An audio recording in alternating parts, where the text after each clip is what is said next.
All right, thank you for that beautiful introduction. And let's give a round of applause to our lovely panelists again, please. All right, I want to welcome you guys again to The Bigger Picture. My name is Cynthia Okiki. I am the head of content and editorial at Amplify Africa. What is Amplify Africa? We are a digital platform focused on amplifying the culture, the voices, and the creativity coming from the African diaspora. And today I have the lovely opportunity to host this panel, and we are talking about the power in partnerships. Diaspora-led infrastructure that's forging the African leap forward. And without further ado, I want to ground the conversation in an African proverb. Who knows if you want to go fast, go. But if you want to go further, go. Oh yeah, now, good job. So we're talking about the power of partnerships today. So I want you guys to go ahead and give us your name, your title, and the work that you do. Thank you. Good afternoon, everyone. My name is Farai Gundan, and I am a founder and CEO of Badala. We are a fintech and mobility startup based in Michigan Central at New Lab, and we're innovating at the intersection of fintech and mobility with a specific focus on public transit. I'm a young global leader with the World Economic Forum, and I'm a Mason Fellow at Harvard University. Give it up for her, yes. Hi, everyone. My name is Jennifer Owenu, but we are friends, so you can call me Jen. I'm the host of the Ask Jen show on the Uprising Network. It is a digital information platform where I drive conversations that foster community to drive commerce. I have a talk show where people anonymously send me questions online, and I answer them, so think like Dear Abby. And I also interview people. Some of the people I've been able to interview is the youngest beauty CEO, Eris Singleton of TGIN, World Championship boxer, Alicia Baumgartner, and the governor of the great state of Michigan, Gretchen Whitmer. Nice. Hello, everybody. The boss. Hello, everybody. May I like response? That's Hello, right. everybody. Okay, my name is Timi Adeyeba, co-founder and CEO of Amplify Africa. As Cynthia earlier said, we're a 360 media and entertainment company, really focused on showcasing the best of Africa to the diaspora and bringing Africa to the diaspora. And now we're on a newer mission of bringing the diaspora to Africa. So we like to call ourselves 360 because we do everything around technology, media, entertainment, fashion, and really like talking about investment and ownership rather than just like viewership. So Amplify Africa, I know I'm going to be talking about it more, but yeah, that's what we do. Thank Nice you. one. We do a lot, but I'll leave it at that That's for all now. You do more than that. Don't you have Atlanta coming up? All right, hi, but my name is Kenneth Japone Jr. Everybody calls me Ken. I'm the co-founder of Culture Management Group and Afro Future Festival. So I want to thank you guys for coming to today. Big shout out to y'all. Big shout out to everybody here too on the panel as well. So Of course. let's talk. Biggest boss. Thank you. No, that's all you. All right, let's go ahead and kick it off. So for each of you, how has building out your own platforms helped with the goals, purpose, and mission you have in creating a space to elevate African culture and creativity? I'll throw this one to Timmy first. Sorry, what's the question again? That was How quite- has building out your own platforms, Amplify Africa, Africans Coming 2025, helped with the goals, purpose, and mission you have in creating a space to elevate African culture and creativity? Damn, that's Cynthia. You got that's it. That's a long one. You got it. Okay, yeah, but I think, you know, when Dami, shout out to Dami, my Whoop, business whoop. partner, CEO, right there. We moved here to the United States. We're both Nigerians. We met in law school in Nigeria. It's been, 17, 18 years now. And we started Amplify Africa really out of the need that we saw in LA. So we're both based in LA. Amplify Africa was a brainchild of the fact that when we moved to LA, what we knew Africa to be, Lagos, coming from Ibadan, we knew that, we were kings. Like, we knew that we were fashionistas. We knew that we were creators. We knew that we were, food curators. But coming to Los Angeles, it was so bland. We couldn't find where to even cut our own hair. At that time, I still had some hair, so yeah, but now it's gone. But we couldn't find community, pretty much. We couldn't. We were both lawyers, and we're always looking. We both were entertainment lawyers. We couldn't find people to mentor us, but we knew that there were Africans who were doing great, who were amazing, who were like leading their companies, whether it's the entertainment, media companies, or music businesses. And you go to church or you go to parties, and you just hear someone speak Pidgin, or you just hear someone speak, Yoruba language on the call, and you're like, wait, there are Africans in here. And you talk to them, they're like, oh, I go to USC, I go to UCLA, I work at Spotify, I work at Amazon. I'm like, where are all these people? Why isn't there a platform that showcases what Africans are doing?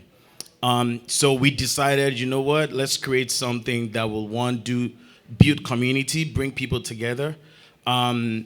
Number two, we wanted representation. We wanted us to be able to be in rooms and allow, people who are coming from the continent to be able to have a place where they can actually put their face and they'll be recognized.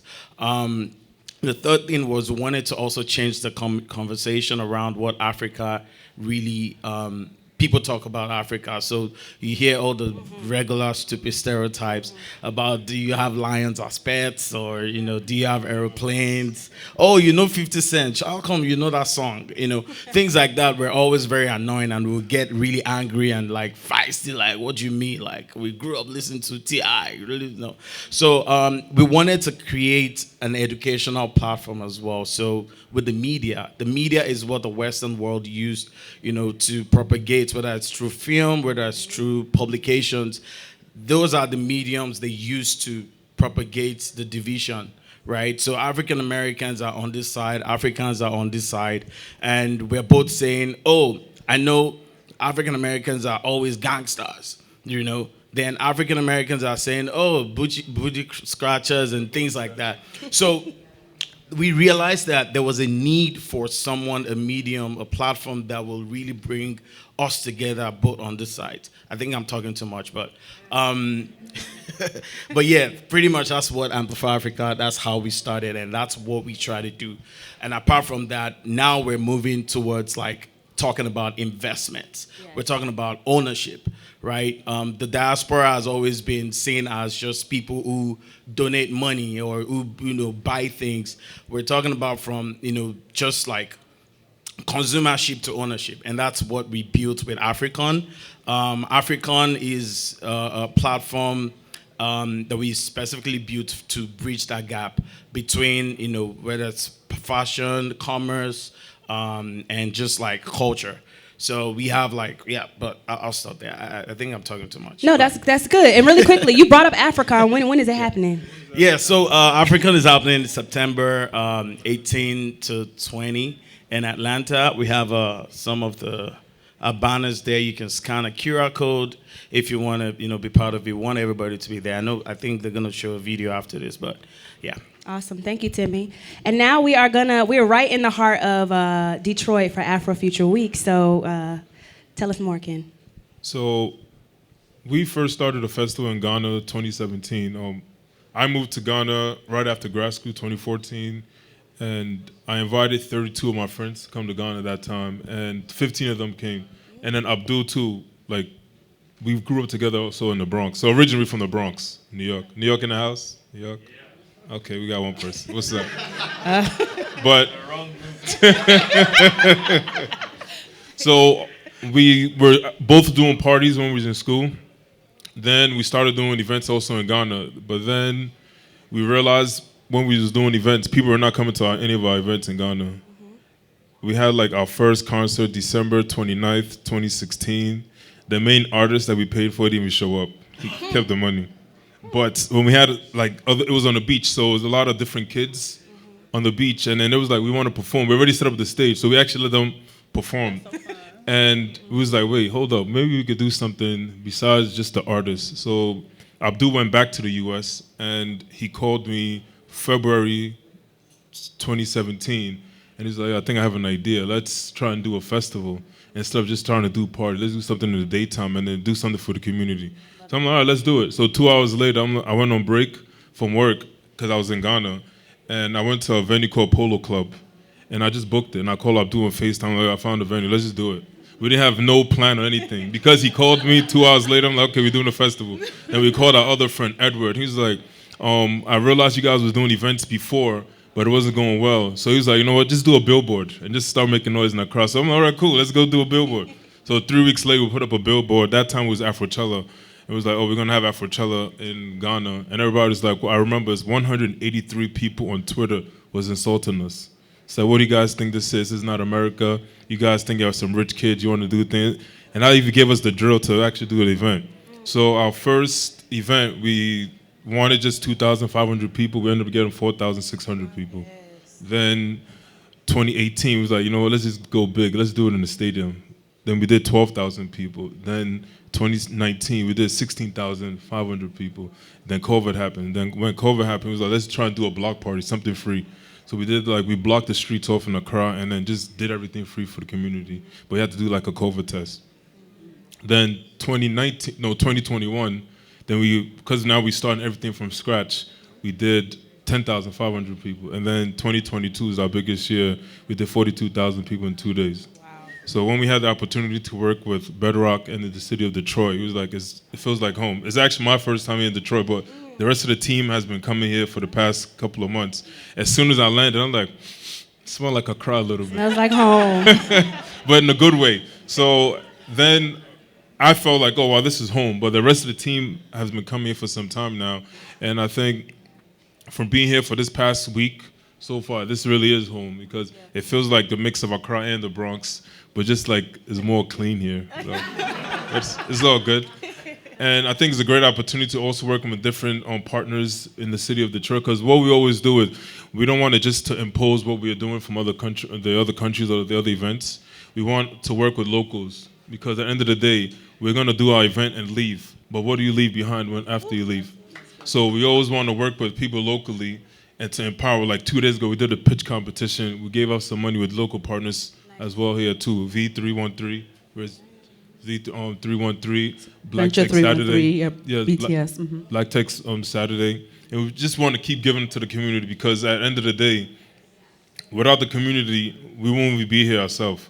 So we want to have an impact on the community as well. So thank you guys. Big shout out to y'all. Saturday or tomorrow.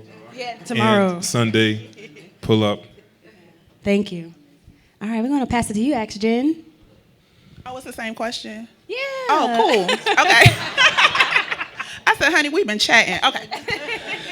So what I think about is, so I'm first generation Nigerian American. My parents are from Nigeria. I was raised here in Detroit. So growing up, I knew if you wanted to know the real of what was going on, where the women are talking, that's where you need to be. The conversations that were in the kitchen when everybody was getting ready for the party, or the time that they had before whatever event, whatever the women were saying, that's where you need to be listening to if you wanted to get the real lay of the land. So I always thought about that growing up. Also, you know, in Nigerian culture, a lot of the community gathering is around party. Literally, since I was a kid, I was always enthralled with the MC. Whoever was going to be on the mic at the party determined how many people was going to show up, how live the party was going to be. So I'm like, those are just things I always figured out. I'm a social worker by trade. That is what I have my degree in. And if you've ever been in your doctor's office, you know they ask you a bunch of questions. And I started to think, you can really get a good grasp on how people are feeling, how they're able to run their business, really get a good amount of insight about a person if you just ask the right questions. And that was really the inspiration for my platform.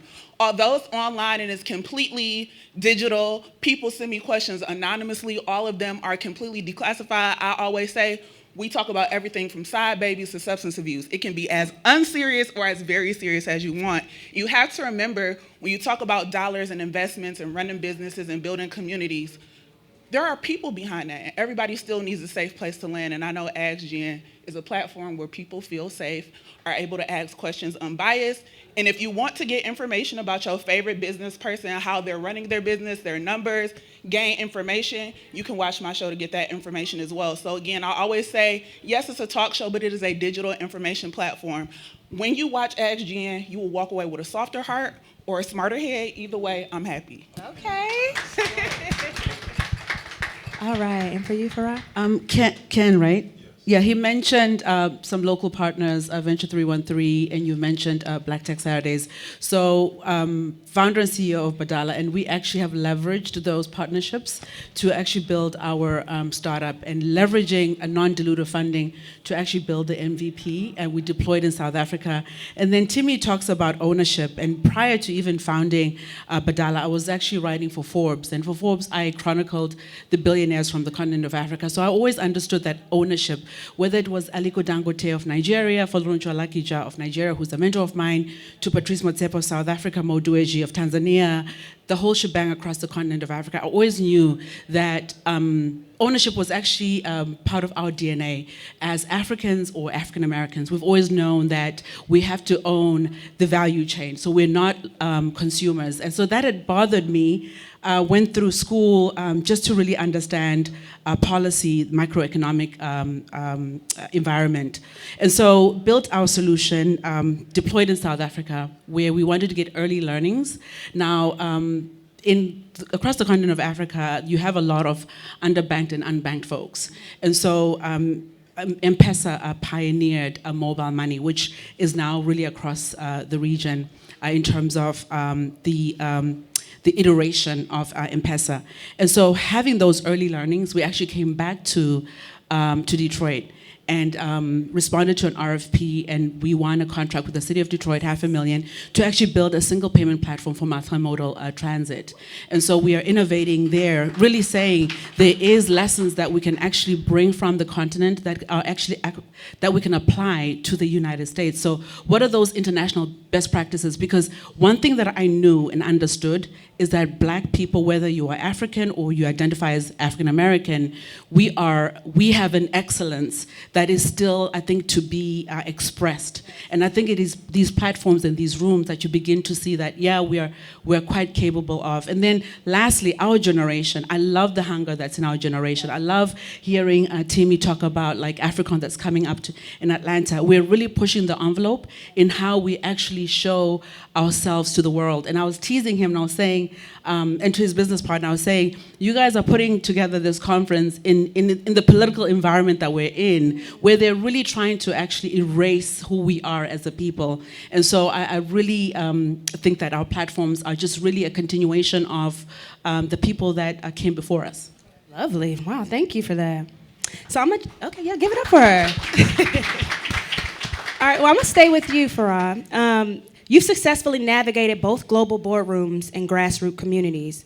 What's the secret to building partnerships that not only scale across borders, but also stay deeply rooted in local culture? Kenny kind of talked about it, is really embedding yourself in the community that you live in. So I've really embedded myself in Detroit. I think that at some point, Detroit really reminded me of any African country. I mean, we just have gone through so much. And to see Detroit, to those newcomers, the Detroit that you see today was not the Detroit 10 years ago or 15 years ago, but really just immersing myself in the culture, in the city, in the community that I live in, to really understand the problems. I don't like the extractiveness that I've seen in most, when we talk about colonialism or neocolonialism or even apartheid, right? It's very extractive. And that's not us as a people. We are very communal in how we interact, in how we think about problem solving.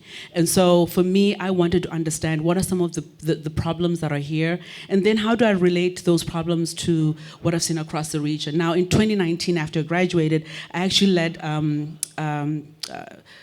market entry engagement in South Africa for Flutterwave. Flutterwave is a YC-backed startup. It's a fintech. They're a unicorn valued at $3 billion, operate across 35 countries across Africa, process over $21 billion. So a massive, massive opportunity for us. But really in that engagement, it also helped me to immerse myself in South Africa, really understanding the ecosystem. So building Badala is what we have. And then also, lastly, my team. My team is across the continent of Africa, right? We have someone in Nigeria. We have 2 team members in Nigeria. We have someone in Zimbabwe. We have folks in South Africa. So really, for me, it's looking at pockets of excellence and say they're not necessarily here. And we also have a team member here we have a few team members here in Detroit. But really looking for us and excellence and saying, I want you to be part of what I think would be a unicorn or a decacorn at some point, which is what I believe I'm building. Nice. There we go. So Ken, I'm coming to you. Let's talk Afrofuture. So during Afrofuture, you bring together thousands of creatives, entrepreneurs, and partners. In those few days, what kind of opportunities and collaborations are happening on the ground that show the power of Africans coming together? I think it even go back to Obi on the last panel. He said, like, don't be afraid to speak to anyone because the person you haven't said anything to is a person that probably opened doors for you. I'll go back to 2017. Myself and Abdul was driving to Medina, and that's like the hood part of Accra. And that time we didn't have no money for billboards or anything.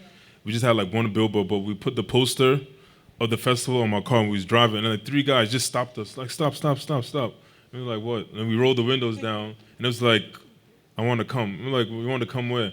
But then we realized it was because the poster was in the back of the car. Then they pointed to the back. I'm like, what? I totally forgot. So I got out of the car, and Abdul also got out. He said they wanted to come to us to the festival. That was the first one. So it was like, no problem. It was 3 of them, each of them 2 tickets each. And they came to the festival. And one of the guys now is a millionaire. Oh, wow. Yeah, so he met a lady there from Canada, and he's exporting shea butter from Ghana to Canada. That's amazing. And that was one of the main reasons why we wanted to do the festival, is about connecting people with food, art, music, and culture, but then also being able to, because his family had the resources of the farm, but he didn't have no other way to export. But just because he came to the festival, just for 50 cities, that time the ticket is $5. Ticket that we gave him for free. He has, I think, 100 and something workers. Wow. He moved his parents out of where he's living at. And just because he spoke to someone at the festival. So that's what the main purpose of the festival we always want to do, make sure we connect people. Sometimes we realize after doing the festival for 8 years, people don't like maybe the crowded places. That's why we always want to work with people in small spaces as well too. Like they want to mingle, speak to each other. Like even work on Amplify Africa. When we were coming here, they connected us to a lot of people. Said, oh, this is my friend, call them, call this. Every time, even when they came to Ghana, when we was working together. So it's always good to work with each other, because I think one thing about the African culture and maybe the black culture as well, people like to keep things to themselves.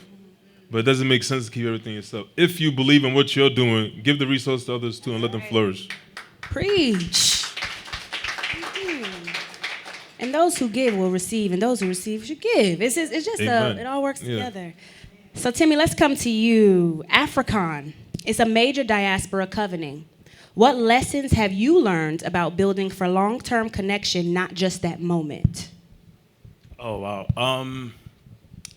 I think, one of the biggest things, so I went to a conference, I think it was done by Afrexim Bank in 2023. And that conference was interesting because I met somebody there. I just walked up to a booth and I was talking to them. I was like, oh, we're doing this event. Would like to partner with you. And we exchanged numbers. And nothing happened for 2 years, right? And I was in Lagos early January for my dad's birthday. And I just got a call from the same guy who I've been trying to chat with him, and he's not been saying anything to me. And this year we're partnering with Fidelity Bank for African in September, and that's the relationship I built 2 years ago, right? That never, flourished, right? Nothing happened. To your question, sometimes long-term relationships or a single relationship that you build at the present might not actually flourish immediately. sometimes it's always called the right timing and the right opportunity. But never just let it go, just because someone isn't responding or because someone, the conversations haven't just happened. I think we've all been in that situation where you've been talking to someone, you're like, oh, we got to work together, we got to do something together. And the clique just doesn't work, like, at that moment. So to that, I would say that, like, there's been opportunities that, just like with, as you mentioned, right, at Afrofuture, at this, at that, at the end of the day, it's really all about just connecting. Just don't think because it doesn't work at that time, the opportunities wouldn't happen eventually. So don't burn bridges, pretty much. Right. Question about that, though. How do you keep that connection going? You said it took 2 years. Some people, after a month of following up, they're like, okay, I'm good on that. But what was that glue for you that kept the bridge going? So I would once in a while just say, hey, what's up? Oh, you're doing great. Just wanted to check up on you. We're still doing this event. Anytime that you're available, I would like to talk to you about. So I just kept on, but I wasn't like in the face, like crack it, because sometimes you could put people off where you're like, oh, isn't your DMs, and you're almost becoming a stalker, right? So there's always a thin line between stalking people and you start getting them pissed. But like, you need to, I think the best relationships has always been very personal, when you're personal about it and not making it too, all about the business. Sometimes just, if you see someone post something or they just had a baby or something, I don't know. Just being personal. Yeah, just, hey, congratulations. I just wanted to say hello, things like that. But I want to add just a little bit of perspective, and this is from Venture and what we are advised and guided. So I think as a people, we have to play a long game, right? So you are in the business of, like, building a company. And so oftentimes what they advise is just do a light touch. So maybe it's once a month where you're just sending an email. You don't want anything. So in Venture, instead of approaching someone because you need money, you want to nurture the relationship. So you start by doing exactly what he said, just checking on you, how are you doing? And that's what I've done with a lot of the VCs. I'm currently just nurturing those relationships. I don't need their money, but I just want them to know what we're doing. So I think even as we think about our various ventures in the room and in building those relationships as we're meeting each other here, it is just following up, like, Jen, I'm quite interested. I don't want, she has a platform. She has access to millions of people, but I'm not going to reach out to her when I need to be on air. But just to get to know her work, how can I be of help to you? And then when we're ready to amplify our work, then she'll be like, hey girl, come on to the show and let's have a conversation. So that's how it works from a practical perspective. Absolutely. Love that. That's the power in partnerships. Coming to you, Jen. Through Ask Jen, you speak with creative entrepreneurs navigating between Africa and the diaspora. What's one powerful example or person or platform that worked to bridge the gap in a meaningful way that you can recall?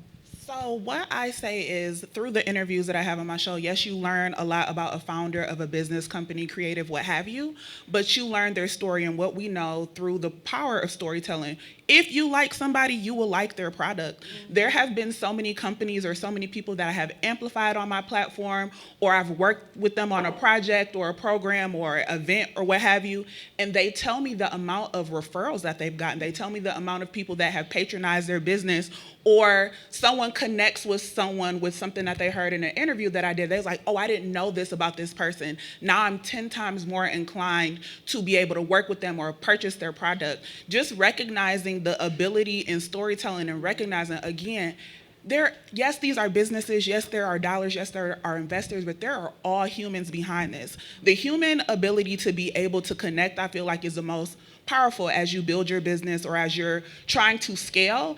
And with AskGen, I feel like that's the skill that I'm able to tap into most that has yielded the most benefit. Nice. All right. So I have 2 more questions to our panelists, and then I'll have a full panel, and then we will finish up. So this comes to you, Timmy. During Africon, the energy in the room is electric. What is one part of Africon, whether it's a panel, networking lounge, or cultural showcase, that you're most proud of that reflects Africans coming together to build? Everything. Good answer. Honestly, I think it's just the coming together of so African is I say like a cultural gathering, right? A cultural gathering that has a lot of commerce, um, you know, a connotation, right? Like we want one of the biggest things I actually love. I think maybe the gala, the gala.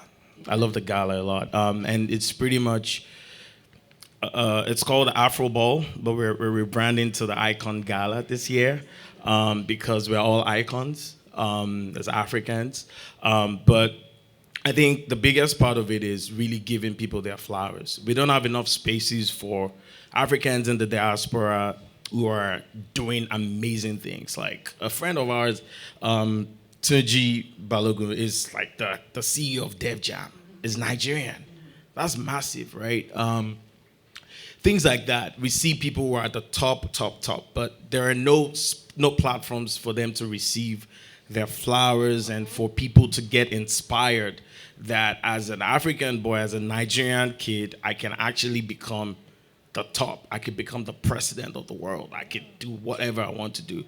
And that platform, giving people their flowers and allowing them to actually speak and express themselves to give back, is really what I think for me, starting Amplify Africa was all about. Really showcasing the best of Africa and allowing people coming, behind to see that I can attain. There's no limitation for me, even if I'm African, even if I grew up in the mud, even if, wherever you are, you could be anything you want to be. So I think actually just thinking about like the gala for me is not just about the food or the flamboyance. Obviously, like we're showing our African attire, it's the Met Gala of Africa, things like that. We're showing the fashion. But I think the whole idea of just giving people their flowers and allowing other people to see that they can be whatever they want to be is one of my favorite parts. Nice. For me as well. I love that. And then, Kenny, we are in the heart of Detroit for Afrofuture Week. What is something you want people to take away from their experience this week? Learn about the African culture and make at least 6 new friends. There we go. There we go. The power of partnership. And last question to the panel. We're going to keep it brief in one sentence. If you can make one big move this year to boost Diaspora-Led support for African creatives, mostly in this room and abroad, what would that be? In Detroit, you are never a stranger. We keep telling people to go to the continent, which is amazing and wonderful, but Detroit has so much rich Black history, and I'm saying that as a person who is a Nigerian. My Black experience is very unique because Detroit is a very unique place. I think all Black and African creatives need to come over to Detroit at some point in time. That's really, really important to me, and I think once you are here, you will understand why I'm saying it. Nice. So when I think about Project 2025, I think about how very intentional they've been. And I think that our energy needs to be equally very intentional in how we collaborate, right? How we work with each other in the room. I think we have to be much more, really lean into what we've always known is part of our DNA and figure out how do we work together in really, I think, taking our businesses, taking our community, taking our collective to the next level. So that's what I've been really been thinking about, and even with my own team, like being hyper intentional in all that we do. Anyone else? Oh, okay. Yeah, I think I agree with what you said. Really working together, really. I think we all have to see it as a movement, as something that is for all of us, by all of us. If someone is doing something, literally we have about 5 of my team members here. We flew down to support Afrofuture, right? And we're amplifying it. We're doing what we can do to ensure that the word is out there. I think if we all have that partnership and just one body mentality, we will go farther than what we can imagine. So I think that partnership and like collaboration is like the key to the growth. And I'm talking on both aisles, whether it's African diaspora or immigrants or, wherever you are, like I think that partnership is like the key to our growth as a community. I think everyone said everything, but working together. Everyone should be able to work together. Even if like how Amplify Africa said that you have 5 of their team members here, they didn't have to do that. But because they wanted to show love, and then we also show them love.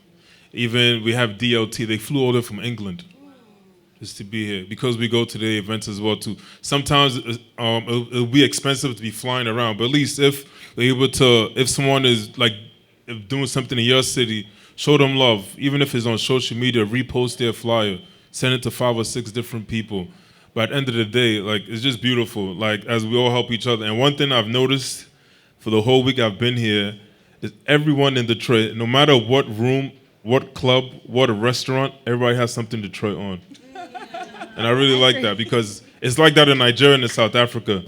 And I think it's really beautiful. Again, thank you guys so much for having us here. It's not a one and done. We're gonna come back. We're gonna stay here as well too. Detroit's home. All right.